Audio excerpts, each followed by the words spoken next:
It's me, Vicky Marie. And in today's video, in my series of Love to Death videos that focus in on the horrible effects of stalking on people, in this video today, we're going to talk about Alice Ruggles. And in 2016, Alice Ruggles was 24 years old. She was attractive, bubbly, vivacious, and a natural-born entertainer who loved singing and dancing. Now, Alice was the third child of a close family, and she grew up in the tranquil Leicestershire village of Turlangton with her sister and two brothers. At the age of 11, she discovered a passion for fencing. She represented her home county of Leicestershire and the East Midlands region on many occasions, and she even enjoyed success on the national fencing circuit. As a result of this, at the age of 18, she based her choice of university on the strengths of the fencing clubs, finally choosing Northumbria. She became club captain, and in 2014 she won the women's épée at the Leeds Open. Alice's love for life rubbed off on those around her. She was described as a joy to be around. Her many friends loved her, as did her family, with whom she had a close relationship. This is Alice's mum and dad, Sue Hills and Clive Ruggles.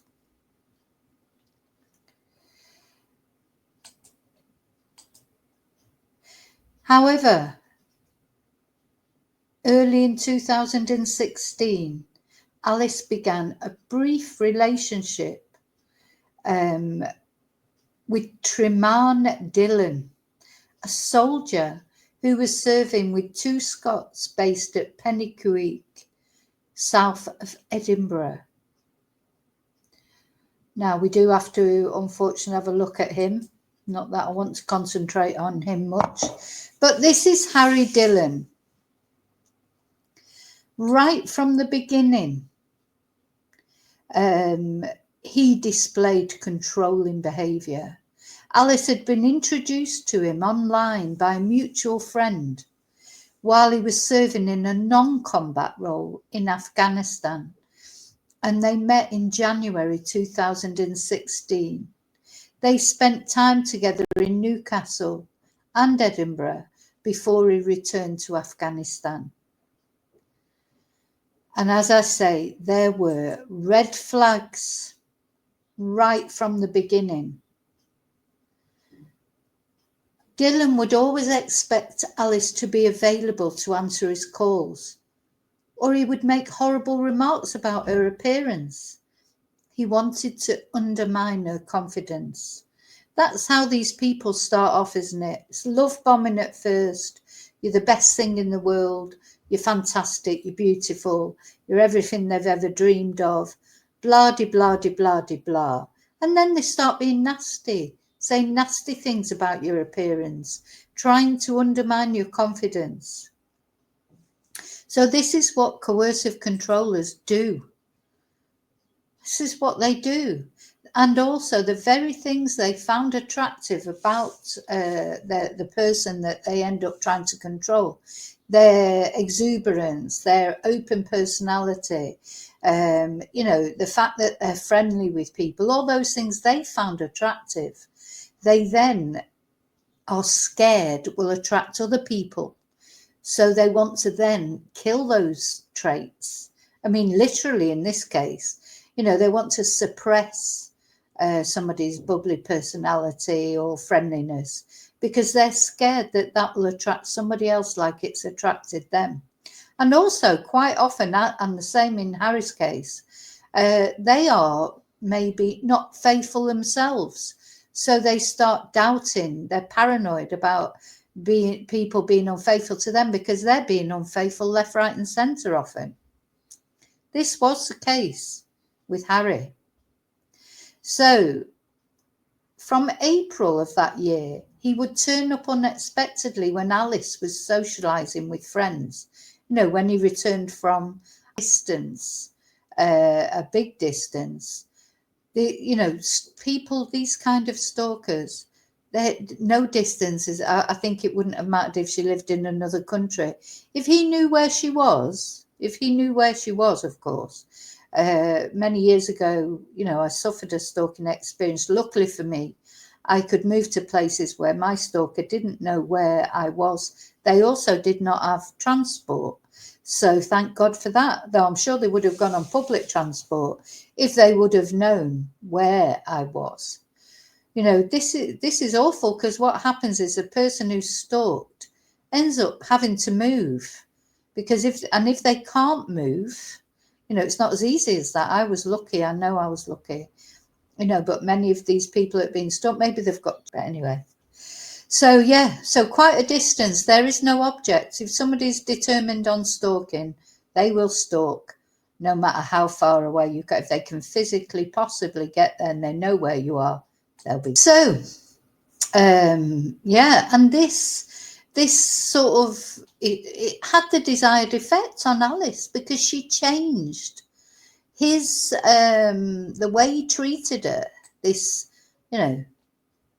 very sad, pathetic man baby who just thought, Alice, the world owed everything to him. How he treated her had the desired effect, because she actually fell out with her housemates that she had at the time and moved to a new ground floor flat in Gateshead, shared with her work colleague, because by now she was working for Sky News.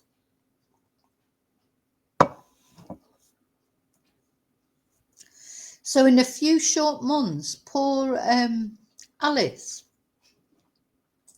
had transformed from a happy, outgoing, vibrant person, and she'd become quite miserable and isolated, and even her work was affected.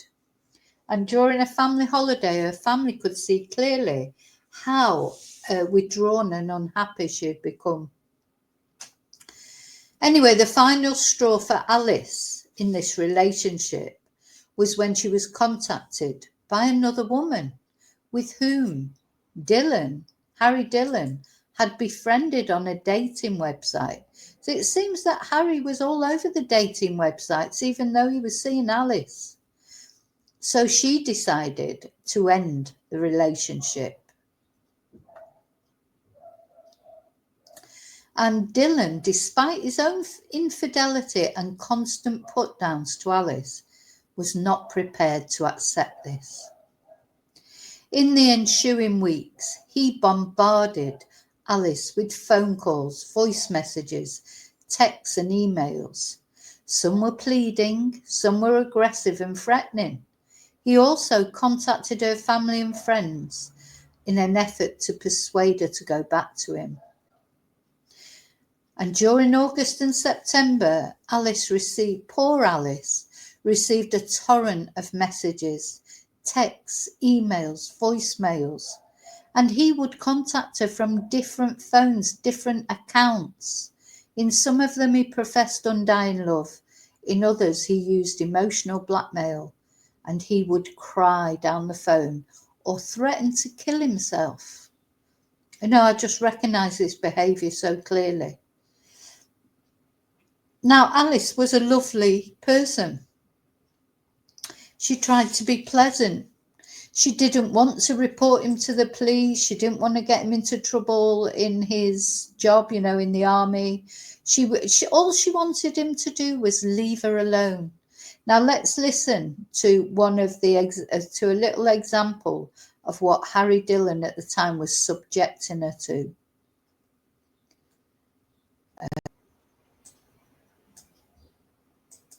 And you just see, anyway, we'll listen to it and you'll see what I'm going to say. You back, please? I just want to speak to you. There's nothing else. I don't even know if you're getting these voice messages, but please, can you call me back? Thank you. So, you know, well, Hey Alice, after we spoke and you didn't want to speak, well, you didn't want to call me again, so that's why I decided to come down, just give you flowers and chocolates. And yeah, now I'm on my way back. If you want to take it, you can take it. If you want to bin it, you can bin it. It's completely up to you. I just wanted to do something just to say I'm sorry and show that I really am sorry. And you know, so he's like, he says here, let's put it, so this is, sorry, just let me take that. So he says here, it's up to her. Let's just start again with it, actually, because I wanted to just stop it and tell you something about it. Okay, Please let's call me back, please. I just want to speak to you. There's nothing else. How I don't even pathetic. know if you're getting these voice messages, but please, can you call me back? Please, can you call me back? I just want to speak to you, nothing else. No, you know, just, he just could not accept. She didn't want to speak to him. It's disgusting, this behaviour. Honest God, it makes me so angry. How dare you? How dare you harass this woman? hey Alice, after we spoke and you didn't want to speak, well, you didn't want to call me again, so that's why I decided to come down, just give you flowers and chocolates. And So he came down to leave chocolates and flowers on the doorstep. You know, so he thought, oh, well, I'm leaving her chocolate and flowers, so how could she not speak to me? It's just, they're just so obsessive. It is a mental illness. I will accept that it is a mental illness, but do you know what? I think it's time people got angry about this, really angry. He has no right. You have no right to try to make someone be with you. You have to accept if somebody doesn't want to be with you. And he was, you know, during the time that he was doing all this, he was still on social media trying to connect with females. now I'm on my way back. If you want to take it, you can take it. If you want to bin it, you can bin it. It's completely up to you. I just wanted to do something just to say I'm sorry and show that I really am sorry. And yeah, that's the least I could have done. But I know you're not going to come out in front of me and speak to me, so that's why I left it there and showed my hands and walked back. And I'm now getting back. So if you want to speak to me, it'll be good. If you don't, there's nothing I can do. Anyways, sorry for waking you up. Hope you have a good night's sleep. Bye. Yes, what did he say? If you want to speak to me, that's great. If you don't, that's up to you. But he didn't mean that. For waking you up. Hope you have a good night's sleep. Sorry for waking you up. Hope you have a good night's sleep. And now, don't forget these. I'm going to play this one more time, just all the way through. But these are just a sample of the phone calls, messages, etc. we're sending. And some of them would be like this, where he's, you know, sounds like he's being all pathetic and pleading. Others would be aggressive, you know, literally telling her he was going to hurt her if she didn't, you know, let him speak to him. Bye. We'll listen one more time, just all the way through. Alice, please call me back, please. I just want to speak to you. There's nothing else. I don't even know if you're getting these voice messages, but please, can you call me back? Thank you. Hey Alice, after we spoke and you didn't want to speak, well, you didn't want to call me again, so that's why I decided to come down, just give you flowers and chocolates. And yeah, now I'm on my way back. If you want to take it, you can take it. If you want to bin it, you can bin it. It's completely up to you. I just wanted to do something just to say I'm sorry and show that I really am sorry. And yeah, that's the least I could have done. But I know you're not going to come out in front of me and speak to me, so that's why I left it there and showed my hands and walked back. And I'm now getting back. So if you want to speak to me, it'll be good. If you don't, there's nothing I can do. Anyways, sorry for waking you up. Hope you have a good night's sleep. Bye. Now, the thing is, Alice was a lovely girl. Lovely girl, beautiful outside, and it seems like she was beautiful inside too. And the problem with that is she didn't want to hurt him. She didn't want to cause trouble for him. She just didn't know what to do. It wasn't in her nature to hurt people. So she was, it took a long time before she got to a stage where she did, ring the police. So, yeah, she was a lovely girl. It wasn't in her nature to hurt people. But he wouldn't listen. So she started trying to ignore him, but that didn't work. He started to contact her family and friends, trying to get them to influence her. I know how that feels as well. That happened to me. It is, there's no lengths that these people won't stop at. And he had also hacked into her social media, threatening to release compromising photographs he had secretly taken. So he was threatening to release photos of her, intimate photos that he hadn't even taken with her permission. Not that that makes it any better, but that he'd taken them secretly, and reading her messages in order to find out her whereabouts. In September, he found out that Alice had a new relationship, and he set out to try and destroy it by contacting her new partner directly. I mean, this guy is a total psycho. He blatantly lied to Alice's new partner, trying to deceive him into thinking that she was seeing both of them at the same time. So this awful situation was reaching its end game. For Dylan was just getting increasingly unhinged, really.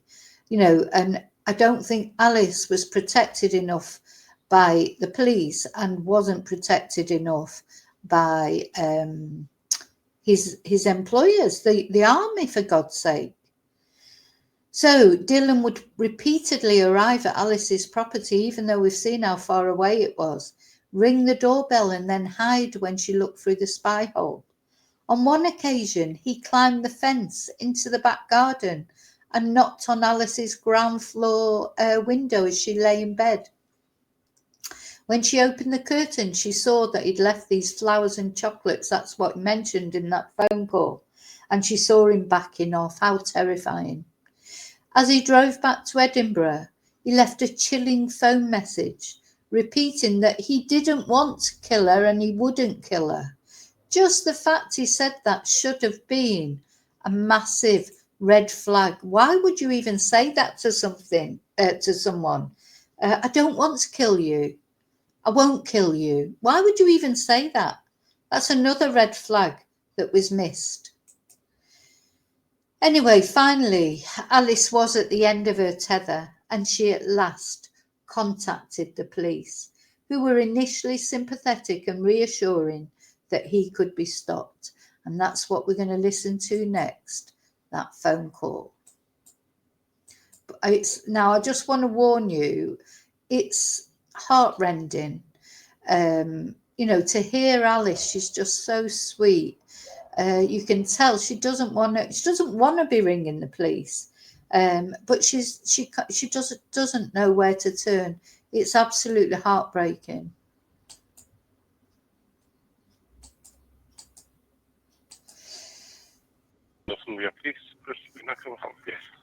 Hi there.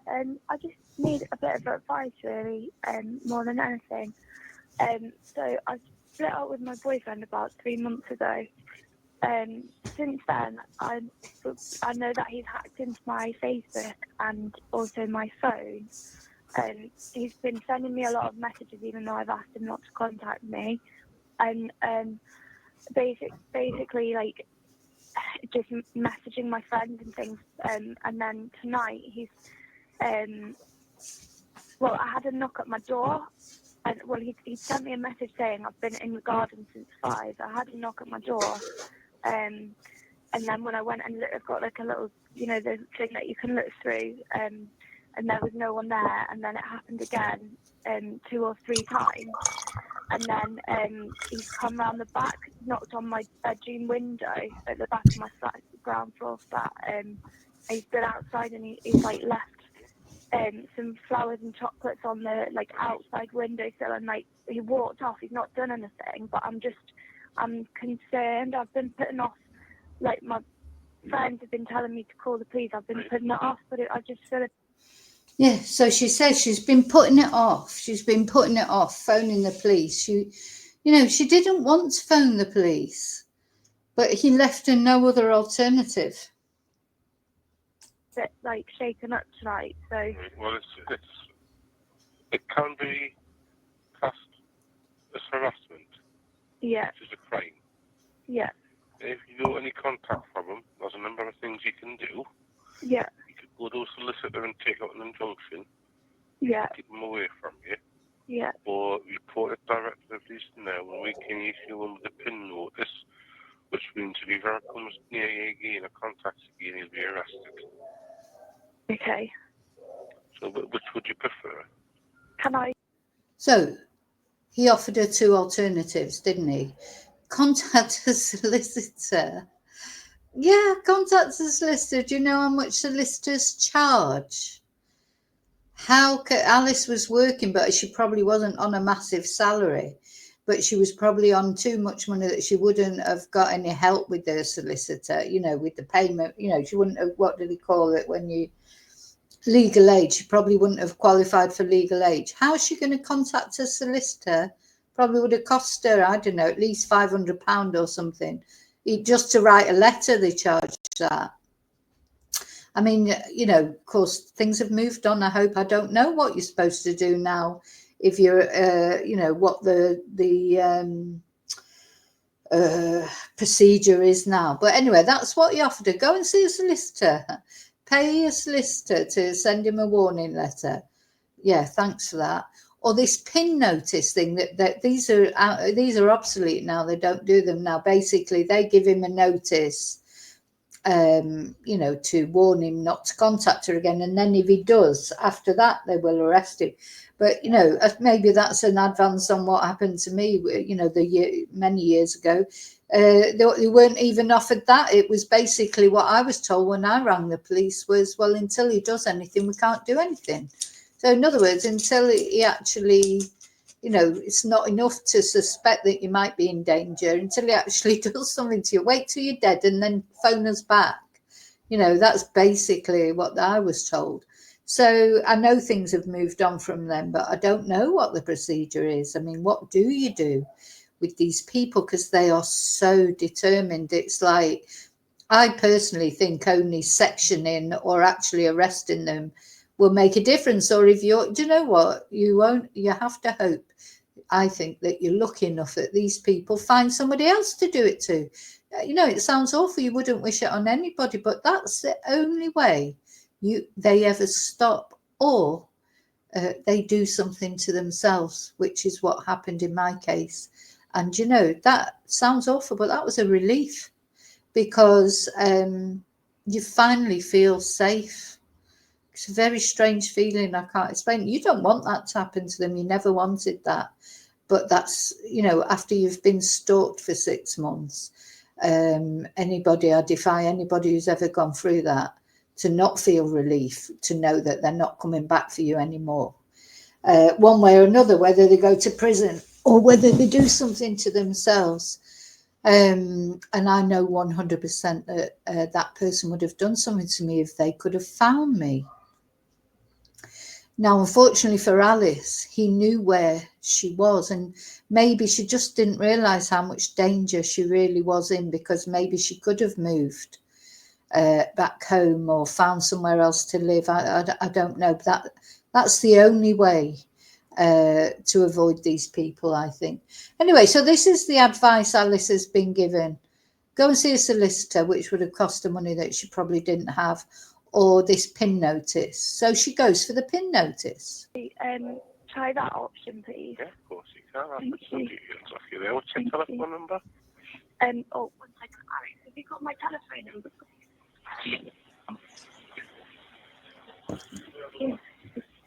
Thanks. So she's so lovely, isn't she? So polite, so courteous. You can tell she doesn't want to bother anybody. sounds like, I don't know if that's her dad or one of her brothers that's there with her, because she, of course, like none of us know our phone numbers these days, do they? You know, we don't know them like we used to. We have to look on our phones for them most of the time. It's 077 077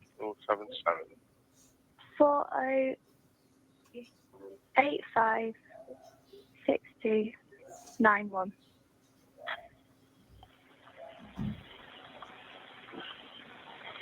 And your name, please? Pardon? Your name? Oh, sorry, it's Alice. And your surname, Alice? It's Ruggles, and that's RUGGLES. And your date of birth? The 24th of December, 91.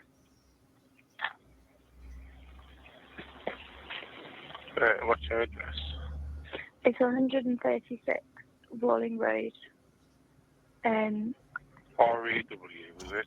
Yeah, L-I-N-G. In Gateshead. Yeah, yeah.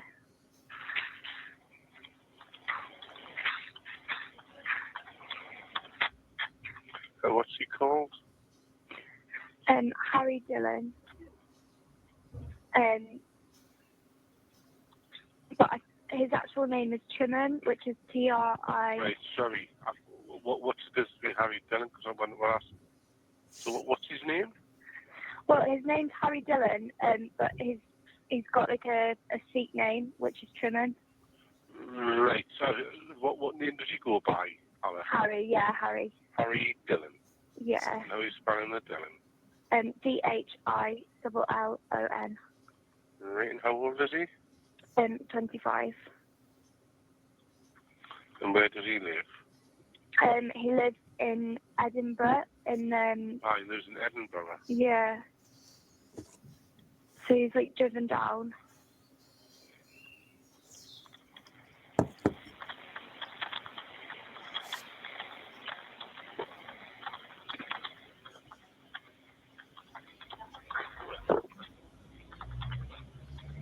So he's constantly contacting you by phone or text or? Yeah, well, I've blocked his number. We've got two phones. I've blocked both numbers. So he's been sending me Gmail messages. I haven't blocked him off Gmail because I don't want him to start emailing my work email. But I haven't replied to them. Then he's also... So you see, she hasn't blocked him on the email, she said, because she doesn't want him then contacting her work email. Gosh, this is so difficult these days. As I say, I didn't have all this. I'm so grateful that it wasn't in an era of social media, because it's so much. The thing is, there's so many things you have to think about now. And someone like Harry, so obsessed, he's going to find ways to sort of get into her social media accounts, her email accounts. She's frightened of blocking one because she knows that means he'll go to her work one. She doesn't want problems at work. He's not, although she doesn't want to cause problems for him, he's not above causing problems for her, is he? He doesn't care about her. You know, this is why I call this series Love to Death, loved in inverted commas, because this is nothing to do with love. Let's make this very clear. This is nothing to do with love. If you love someone, truly, genuinely love someone, you want them to be happy, you care about their welfare, you would not put them in a difficult position, not at work, not with their family and friends, not with anyone. And you would even, it might hurt, it probably will hurt, even if they meet somebody else, you have to just let them go. You don't have the right to have dominion over somebody else's life.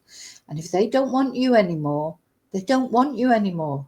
And if you love them genuinely, you would just want them to be happy. And if they weren't going to be happy with you, you wouldn't think, oh, if they're not going to be happy with me, they're not going to be happy with anyone. You think, oh, well, I just hope they are happy. And, you know, and it's hard. It's hard to accept when somebody leaves you.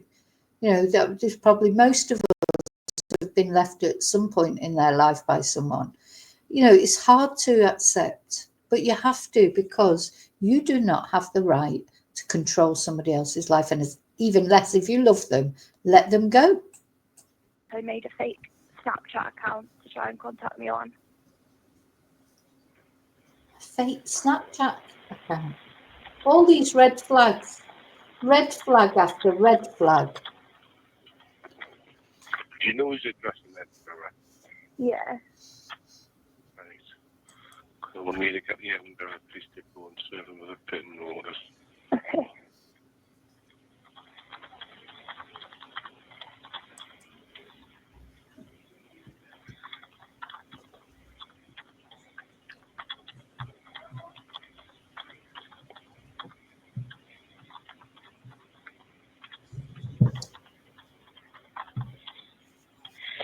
Right, well, what I'm going to do, we'll see if we can make an appointment to come and see you Yeah.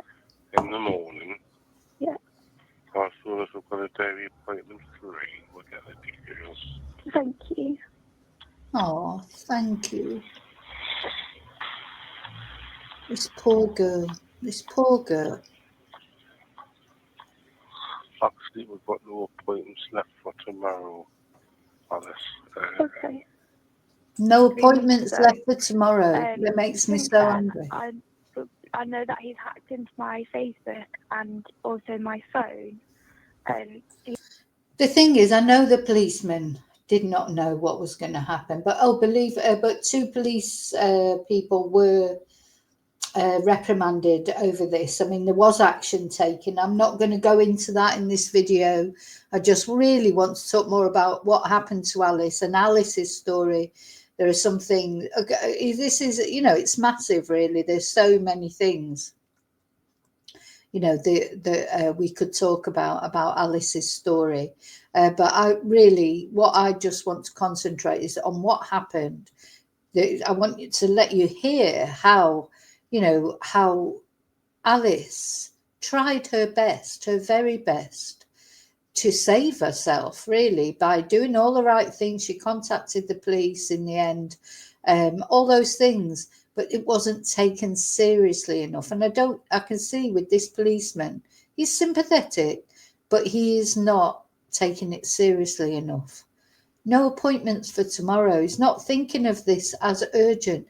Now, of course, I know that their resources are limited, but for God's sake, when somebody's he seemed to miss the point as well.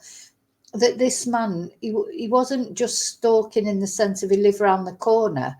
He was driving 2.5 hours from Edinburgh to stalk Alice. He was, actually, hacking into her social media accounts, creating false accounts. It wasn't just, somebody who's a bit peed off because they've been left and they might go and try and talk to someone. This was extreme. And this policeman doesn't seem to be noticing that, does he? He's been sending me a lot of messages, even though I've asked him not to contact me. Oh, sorry, I went back to the beginning there. Didn't mean to do that.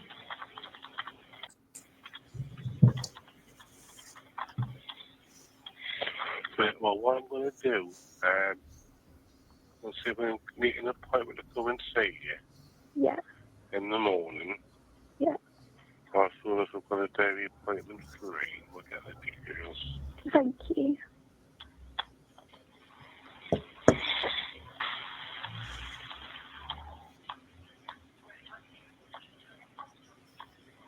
Actually, we've got no appointments left for tomorrow, Alice. No appointments left. God. So it looks like it's going to be Sunday now. Yeah, that's okay, yeah. Right. If we come and see you on Sunday afternoon about 1 o'clock, get the details from you and get a statement from you. Yeah, that's no problem. What time do you say? 1 o'clock? Between 1 and 2 o'clock it'll be. 1 and 2. Okay, yeah, that's no problem. That's fine. Thank you. If anything happens in the meantime, just give me a call back. Okay, we'll do. Make a note of the incident number, which is 59. 59. 559, that goes with today's date of the 1st of October. Okay. Okay, and we'll sort it out. We'll get it sorted for you. Brilliant, thank you. Okay, Alice, thank you. Okay, thanks, Bye. bye. Please call.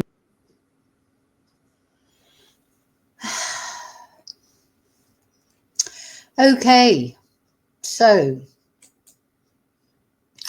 that's basically, let me just take that off.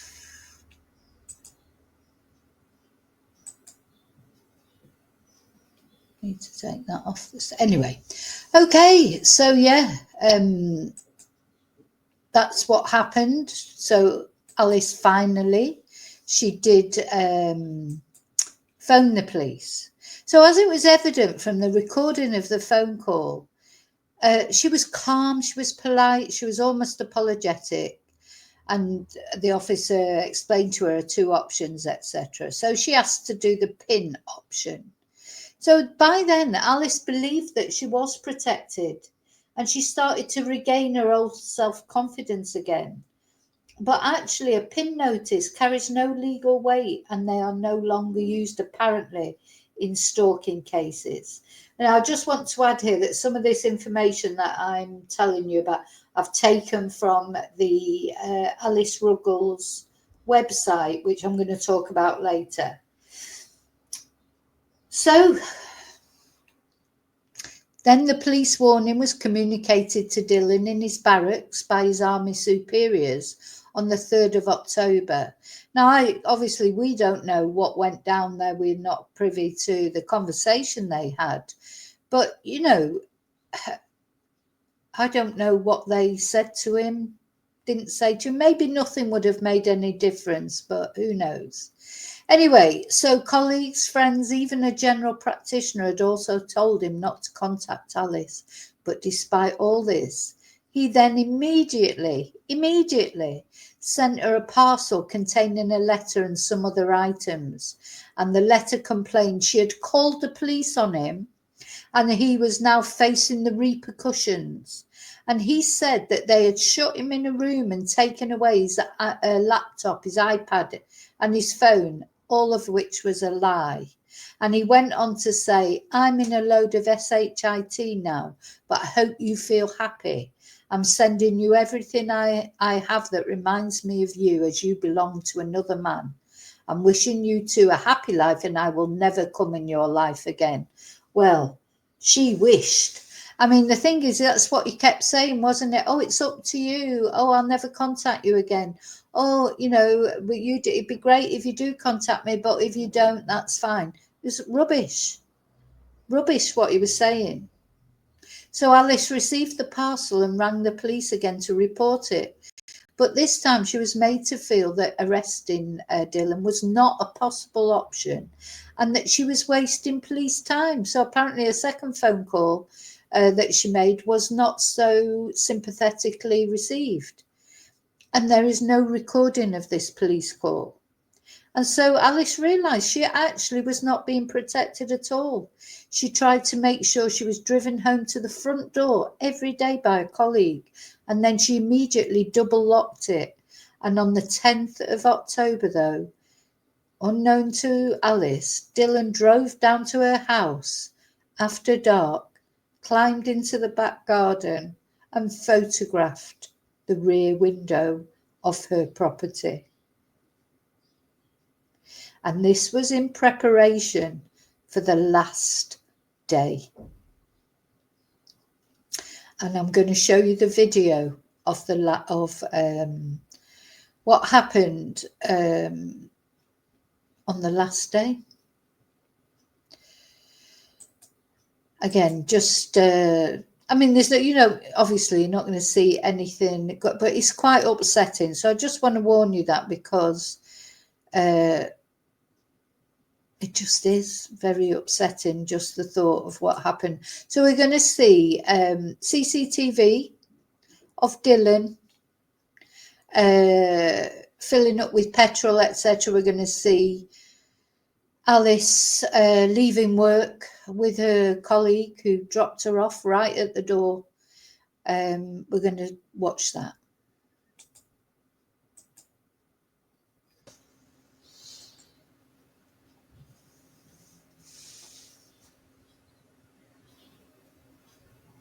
So this is Harry Dillon's car, caught on CCTV. So he's another thicko who thought he was clever. And this is very haunting. This is Alice finishing work, coming out of work, with her colleague, not realising that Harry was on his way to her house, or maybe even at her house already.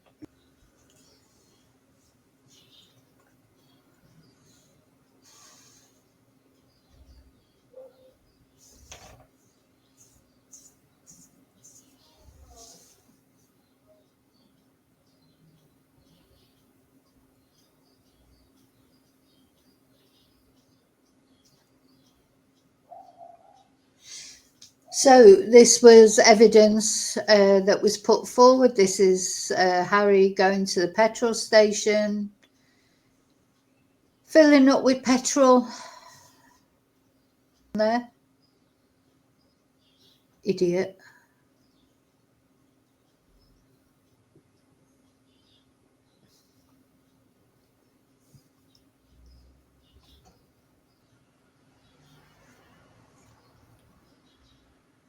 So this was Alice's last day. And since then, Alice is frozen in time because of this twonk. And so not long after Alice, of course, finishing work, being driven home, dropped off right at the door.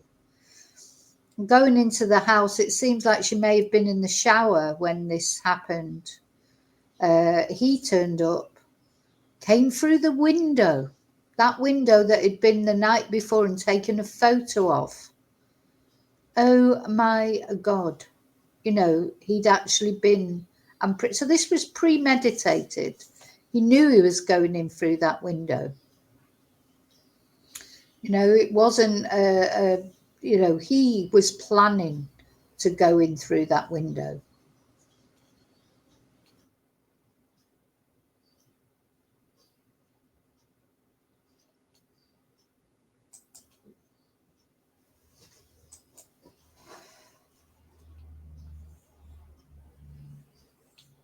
So, what happened? Well, very shortly after that, her friend Maxine, who she was, I presume she was the flatmate in the property, because what had happened was Dylan had drove down from Edinburgh, and he was parked near to Alice's flat, waiting for her to return home. And while he was waiting for her to return home, he was messaging another woman.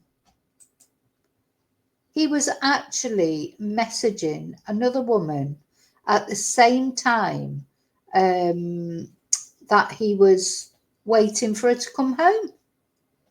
I mean, it's unbelievable, really, isn't it, when you think about it?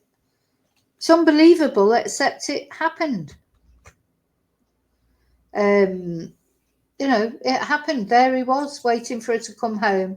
And while he was doing so, he was messaging another woman. So he was trying, oh, that's right, he was trying to arrange a meeting that very same evening back up in Scotland. So as he's there, sat outside Alice's house waiting for her to come home, he was trying to arrange a meeting with another woman on social media back up in Edinburgh. Anyway, around 6 p.m. that fateful day, he climbed in again over the back wall, and this time he forced his way in through a window, through that window that he'd been to take a picture of. He picked up a sharp kitchen knife. Now, I'm presuming he didn't take the knife with him. The knife was there in the kitchen. And he cornered Alice in the bathroom, bless her. 20 minutes later, she was lying dead as her flatmate Maxine returned and found her. And that's what we're going to listen to now. We're going to listen to Maxine, bless her, to her frantic 999 call. So again, please just be aware that it is a 999 call. It is upsetting. So just be aware. Trigger warning. I've just come back to my flat and the door was locked, so I crawled through the window and my flatmate's covered in blood in the bathroom. Is she breathing? I don't know. I can't look. I'm sorry. Okay, try and stay calm. Try and stay calm. What's your address? It's Rolling Road. Is she covered in blood, did you say? Yes. Okay, bear with us 2 seconds. Alice.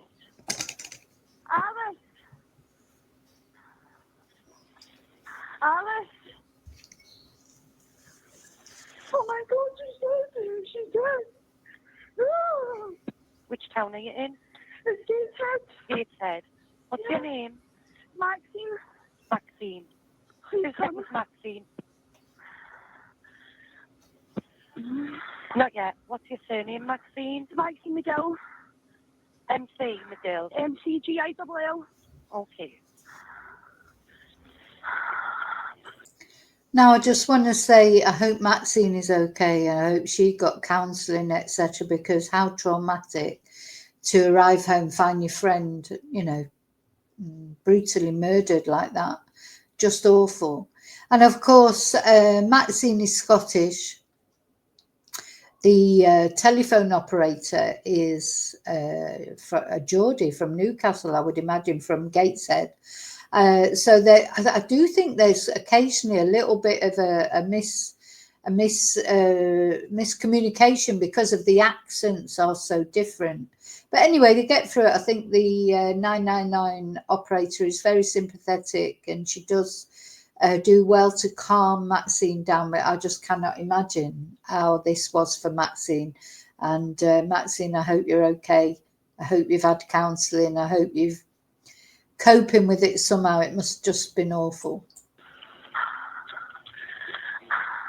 And yet the door was open. No, it wasn't open. It was locked, and I crawled through my window that was open in the back door, and she's lying covered in blood. She's blue. So you had to go through the window? Yes. Back door's open? No, the back door wasn't open. No, so the back door wasn't open. So Maxine, had to go in through the window also. Is that right? Is that what she said, that you had to go in through the window? Because I think the door was locked from the inside. Yeah, because Alice would have locked the door from the inside, wouldn't she? When she got home, when she was there on her own, she would double lock the door from the inside. And so, of course, Harry came in through the window, and I think Maxine had to go through the window as well. Everything was locked. All right, I've misunderstood you. Let me just No, it listen wasn't to open. It was locked, and I crawled through my window that was open in the back door, and she's lying covered in blood. She's blue. So you had to go through the window? Yes. Oh, bless. Back door's open? No, the back door wasn't open. No, everything was locked. All right, I've misunderstood you. So Please. Housemate is in the bathroom. Is she in the bath or? I don't know. I don't know. Oh. Can you have a look and see if she's breathing for the ambulance? She's not. She's not breathing? No, she looks. No.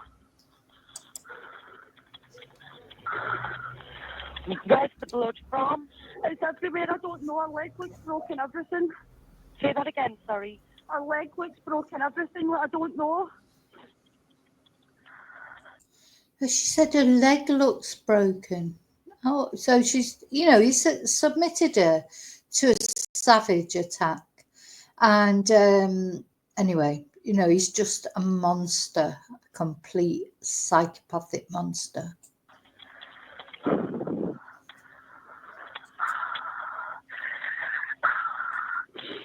I've got one of my colleagues on the phone at the ambulance. So is she in the bath? She's in the bathroom. Alice. How much blood is there? There's lots. It's everywhere. It looks like she was in the shower. Everything's been knocked over. It looks like she's been attacked. Please help. Oh my God, I can't even go on. I'm so scared. Try and stay calm. You're doing really well. Things have been tipped over in the bathroom. Yes, and everything looks a mess. Like, she's not breathing. She's actually blue. Please. Oh. Give us 2 seconds. Okay.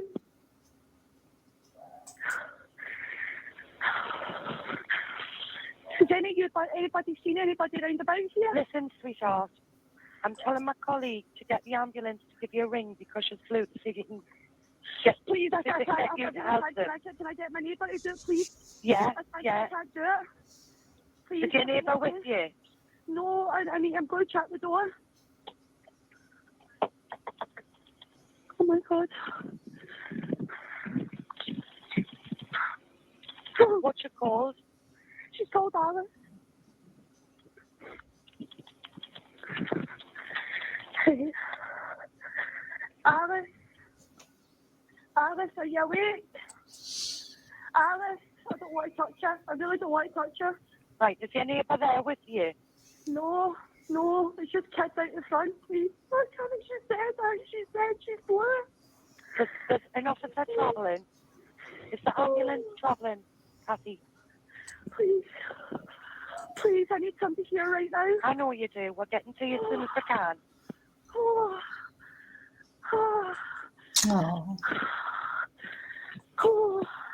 Okay, just try and stay calm. Oh, Where are you? She's dead. Try and stay calm. Maxine, Maxine, try and calm down. Try and breathe. You're doing really, really well. You've done the right thing by giving us a ring. Try and breathe. I know it's very difficult. You've had a shock. Just try and stay calm. Please help me. I know. How old's Alice? She's only 23. I mean, this is coming. I'd actually an absolute psychopath. Say that again, sorry. She's put in a complaint in about her ex, and she phoned 101 at the weekend to report that he's tried to get in contact, and he says we're going to do nothing. Now this has happened. Right, who tried to contact her at the weekend? No, she's contacted 101 because she put in a statement about him 2 weeks ago. And About who? Her ex-boyfriend, Harry Dillon. Right, so she been having problems with her ex? Yes. So do you think that's what it is? Yeah, I can hear the siren. So straight away, Maxine thought of Harry Dillon because she knew about the situation. Same with Alice's mum and dad and her family. Straight away when they heard what had happened to Alice, they knew in their hearts it was Harry who'd done it.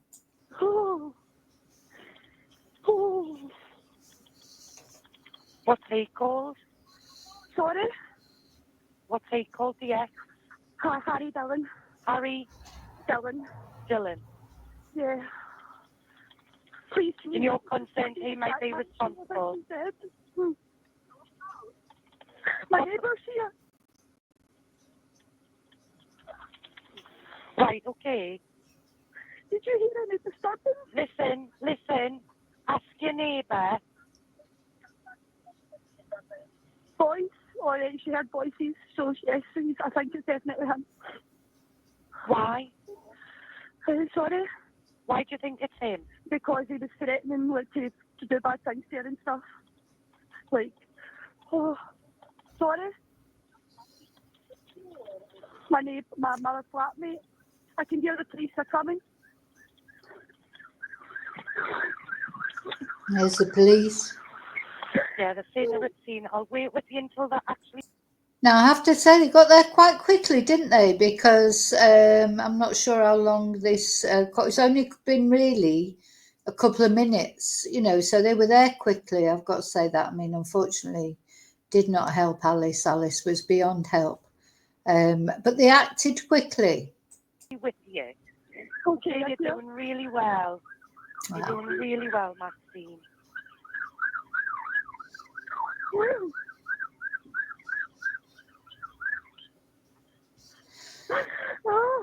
Oh, It's okay. Please help her. I don't know what to do. Are they with you there now, Maxine? Yes, the police are here. The police officer's there? Yeah. Okay. Close your phone down for me, Maxine. Okay. Thank you. Okay. So, yeah. That was the phone call, and this beautiful girl, Alice, her life had been extinguished by Harry Dillon on that day. You just could not accept She did not want to be with him anymore. He was, even as he was waiting outside their flat, to kill Alice, he was still communicating with other girls and trying to organise hookups. But he could not accept that Alice had moved on from him and she wanted to be with somebody else. He just couldn't accept it because he's a spoiled man baby type of man, isn't he? Anyway. Now, I don't want to concentrate much on his trial, etc. At the end of the day, he was found guilty, which can only be a good thing, can't it? But his sentence, personally, I think, was ridiculous. I think his sentence was ridiculous. Anyway, thanks to Maxine's information and swift action by Northumbria police, Harry was arrested back at his barracks just a few hours later as he was attempting to climb out over the wall. He initially denied all knowledge of Alice's death, but overwhelming evidence quickly placed him at the scene. In court, he was not only unemotional, but he was arrogant. He tried to say that he'd just tried to talk to Alice and she had walked onto the knife, God knows how many times. He nearly, I don't want to go into the details of what he did, but the things he did, for him the arrogance and they're just trying to assume people are idiots by trying to say that she'd walked onto the knife. Oh, and tried to argue that she'd attacked him first. Anyway, the jury rejected that and he was sentenced to life imprisonment. Do you know how many years, though? 22 years. Now, have you ever heard of a case where this should be taken back to court for being unduly lenient? So you're talking about a man who stalked her for months, broke into her home, broke into the place she should be able to feel safe, and savagely murdered her with premeditation, with previous threats against her. He got 22 years. He's 25 years old when he was sentenced. So he has a chance of being released, before he's even 50. I think it's foul. I do. I'm so angry. I think it's disgusting. He has also insulted Alice's memory because he's never shown remorse, trying to blame it on her. She attacked him first. He's done nothing to make it easier for the family. He's done everything to make it harder. And also, another thing he's trying to do is be transferred to an Indian prison. So because he's Indian, dual nationality, British and Indian, he's been trying to get transferred to an Indian prison. And now can you imagine how awful that would be for Alice's family? Because at the moment, they haven't got Alice and they'll never get Alice back. But at least they know that this horrible, horrible man is in prison. They get yearly updates from the prison services. They know where he is. They know he's not hurting anybody else. They know that at least they've got until 22 years go by. He's not going anywhere. And then, of course, they're going to have to face that nightmare of parole hearings. Now, he may never get out, even though he'd be up for parole sooner or later. Whether he'll ever get out or not, I don't know. But of course, the thing of him trying to get moved to Indian prison and the things, not showing any remorse, etc., that will go against him as far as the parole hearings are concerned. So, Alice's mum and dad and her family in general, they don't want him to go to an Indian prison where they lose control. Currently, as I say, they at least know where he is. They get yearly reports about him. It must at least give them a sort of a little bit of comfort and control, an element of comfort and control, which they would lose if he went to a foreign prison. Because if he goes to a foreign prison, they lose that control. They wouldn't know exactly what was happening, what was exactly going on. And to me, Harry Dillon, I feel for his parents. I do, as I always feel for perpetrators' parents. But just, I feel he is an entitled, spoilt little SHIT. And he has taken away so much.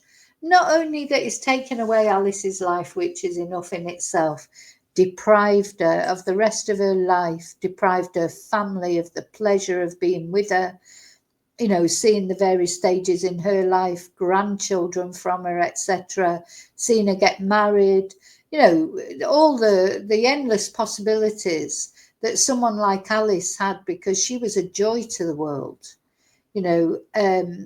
He's taken all that away, and all that positive influence, not only taking Alice's life, taking her away from her family, but taking her away from the world. And you know what? This world needs more people like Alice. And this is how it always feels to me when I look at these cases of stalking victims. They're so often such lovely people with such potential. And the people that kill them are just sad losers, aren't they?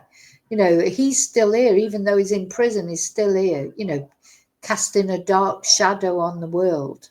Whereas Alice, who was a joy to the world and was only giving positivity to the world, has been taken away, as I say, not only from her family and friends, but from the rest of the world. And this world needs people like Alice. You feel like almost society should be able to have an extra say in what happened. When you come to victim impact statements, society should be able to give an impact statement against twonks like Harry Dillon, who take away positive influences on the world that we need. We need it. We need people like Alice. I just think we need to get angrier about stalking behaviour. I don't think we get angry enough. I can feel myself getting angry now. I'm trying not to get angry because I'm trying to be, tell Alice's story properly, and I don't want to get angry. But I am angry, and I think we should get angrier. Everyone is always trying to be so nice. Maybe that's what makes us different from these stalkers. But yeah, I just think we do need to get angry about stalking behaviour. Call it out as soon as we see it. Sometimes we see it in our friends, maybe, and our family. Maybe you've seen it. Call them out for it. Tell them they're not supposed to do it. Anyway, I still can't believe that people still look upon other people as a possession. Something that belongs to them, that someone who doesn't have the right to finish with them or not want to see them anymore. Leave people, let people make their own decisions. People are independent beings and they have absolute right to finish a relationship if they want to, even if they're a twonk about it. Everybody has a right to, like he would have had the right to finish his relationship with Alice. If he wanted to go out with other people, fine. That's his right. He had the right to do that, but she had the right to finish with him as well, because she didn't want an open relationship. She thought she was in a committed relationship and she wasn't. So she finished with, I'm saying you because I feel like I'm talking to him now. She wanted a committed relationship. She didn't want to be with you, you twonk. And you were really, to be honest, lucky to even be with Alice, because looking at the pair of you, I just think, my God, talk about punching above your weight. You knew it. You were lucky to have Alice. But she wasn't enough for you, was she? You were there off trying to meet other women and everything. And then when she found out, and she didn't need you as much as you needed her. Oh, gosh, it makes me so angry. I feel like writing to him. I might do yet. I haven't decided yet. Because how dare he? I'm so angry. Anyway, a little bit of positivity that has come out of this is that the family have set up the Alice Ruggles Trust I just want to show you this website because it's doing, a lot of positive things. Last year they set up an award. They're going to be giving awards. They go around, they give you advice about stalking, etc. So yeah, have a look at their website. I love it to see. I love to see when parents of victims try and make something positive, start up something in their name. So their thing is, Alice's name will always live on. We want to forget about Harry Dillon. I don't plan on mentioning him again. We've had to look at photos of him because I want you to see what a twonk he is. But more importantly now, really, is we need to keep Alice's name, along with all other stalking victims that I'll be covering, keep their names alive always, but not that twonk. So anyway, have a visit to the Alice Ruggles Trust website. It's got advice about stalking. It's got professional support. It's got Alice's story on there. It's got news on there, how to contact them, etc. So here it is, the Alice Ruggles Trust. It's got so much information on it. It's very useful. It's very interesting. We've got their strategic plan, which is a document that you can look through. They've got a plan from 2023 to 2027. So you can have a read through that. It's got so many other things on there, what they do, putting an end to a stalking. Oh, here's some information about the trustees. That is Sue Hills is, of course, Alice's mum.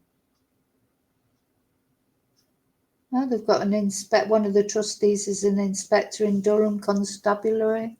Oh, that reminds me, I have got just a quick video I want to show you. Oh, Clive is the chair. Nick Ruggles, Alice's elder brother. Yeah. So it's interesting. I haven't got time in this video to go through the whole website, but I think it's be a very interesting website to look at. Now, I'd like to show now, just to finish off, let me just stop sharing that. I have one more video to show you, which really is just a video of the news at the time.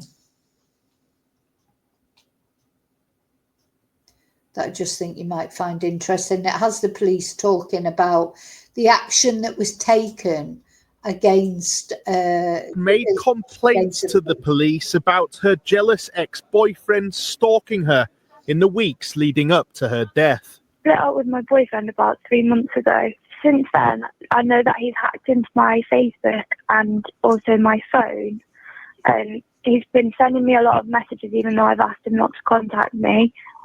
Just messaging my friends and things. Like, my friends have been telling me to call the police. I've been putting it off, but I just feel a bit shaken up tonight.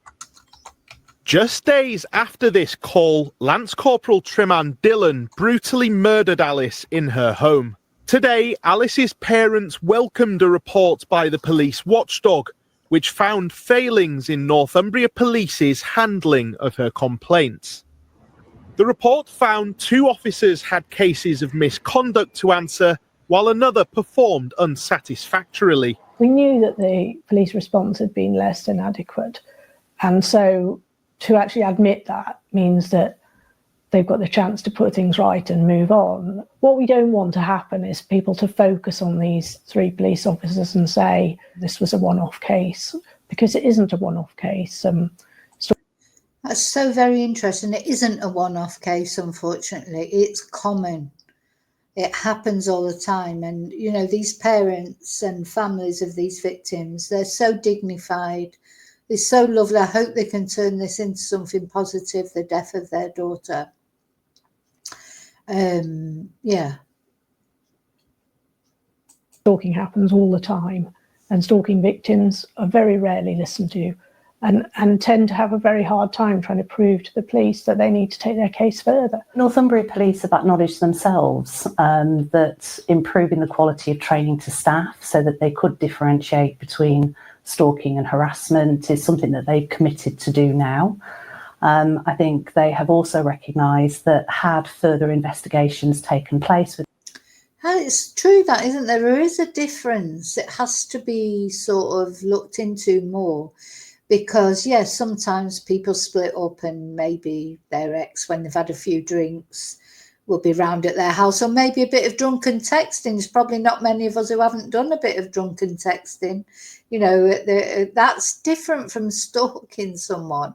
You know, stalking is completely, you know, just having a few drinks and, you know, thinking, oh, you know, I miss them or whatever, and you send your drunken text, and in the morning you wake up and you think, oh no, I can't believe I did that. You may even then say to them, I'm sorry I sent that, or you may just think, oh God, is that even more of a harassment if I then say, I'm sorry I did it? That is not stalking. You know, stalking is different. You know, I say we've all been left, we all have felt hurt. Maybe we've all done a drunken text. Even maybe call round at someone's house once. I don't know. I mean, I've never done that, but I'm sure that is a different thing. That's not even really harassment. That is perhaps hurt or just trying to get through something. But most of us will then talk to our friends or try and seek support in another way and not continue with it. We will realise. Now, stalking is different. Stalking is, you know, trying to go into other people's social media accounts, turning up at their house. Stalking starts when you're still together with the person. Stalking doesn't start after you split up even. Stalking can start before a relationship, though you may not even know about it. I know in my particular stalking case, it did start before the relationship. I know now, but sometimes you can't see it until afterwards. You know, people can stalk you before they even get into a relationship with you, with the love bombing, with the, you know, I don't know, phoning up, turning up where they know you're going to be and blah, blah. And in the beginning, I think before you've had a stalking relationship, you may think, oh, God, they're really interested in me. They're really showing me a lot of attention. That's how it sort of feels in the beginning, all that love bombing. You don't realise what it might lead to. You know, you just don't. And it's only when you look back that you think, oh, God, yeah, that was weird what they did. And that was strange. You know, things that you start putting together, it's like putting a jigsaw puzzle together. But you don't necessarily see it at the time. You just think you're really flattered because they're really interested in you. You know, people say things to you, oh, well, at least they really loved you. It's nothing to do with love. Stalking is nothing to do with love. But the thing is, you don't realise until you're in it then, in this relationship where you're starting to feel the walls closing in around you, and then you try and finish it and they won't let you finish it, and then you don't know which way to turn. Oh, it's like a snowball. It doesn't happen overnight. It's a chip, chip, chip, drip, drip, drip. And before you know it, you don't know what to do. And Alice tried to ring the police, and of course it didn't work for her. Sometimes that can be a catalyst. Thing is, if you decided to ring the police or you've decided to ask for help, you then have to make sure that person can't get to you. You really do. I do believe that, because the police will, unless you're Holly Willoughby, the police are not going to guard you 24 hours a day. You know, so you've got to make sure, you know, that you are protected 24 hours a day, one way or another. Now, I think that Alice did think that.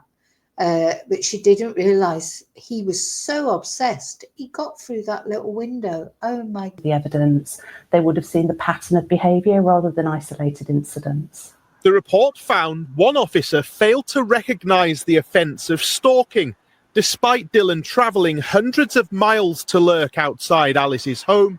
Instead, the officer, with the endorsement of his supervisor, decided to issue a harassment warning on Dylan, and against national guidance, arranged for Dylan's army major to issue it.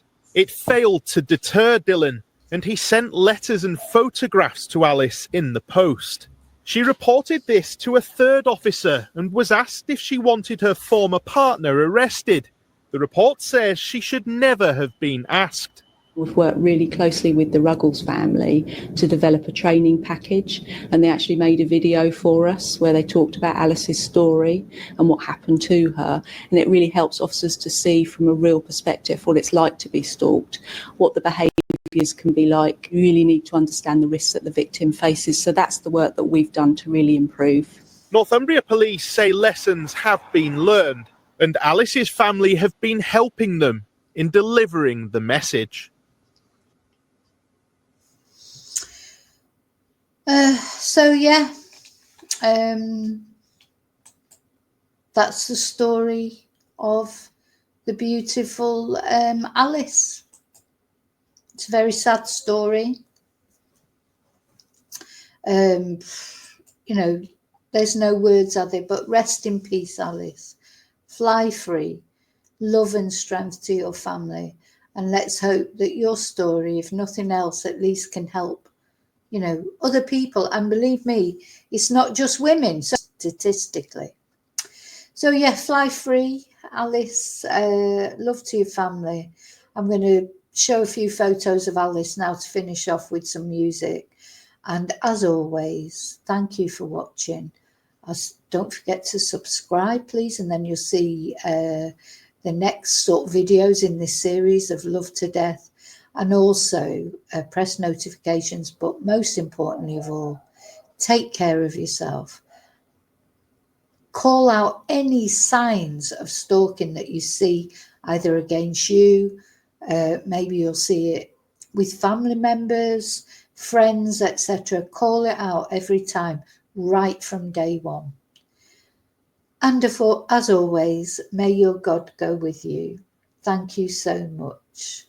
Let's have a look at these pictures of this beautiful girl.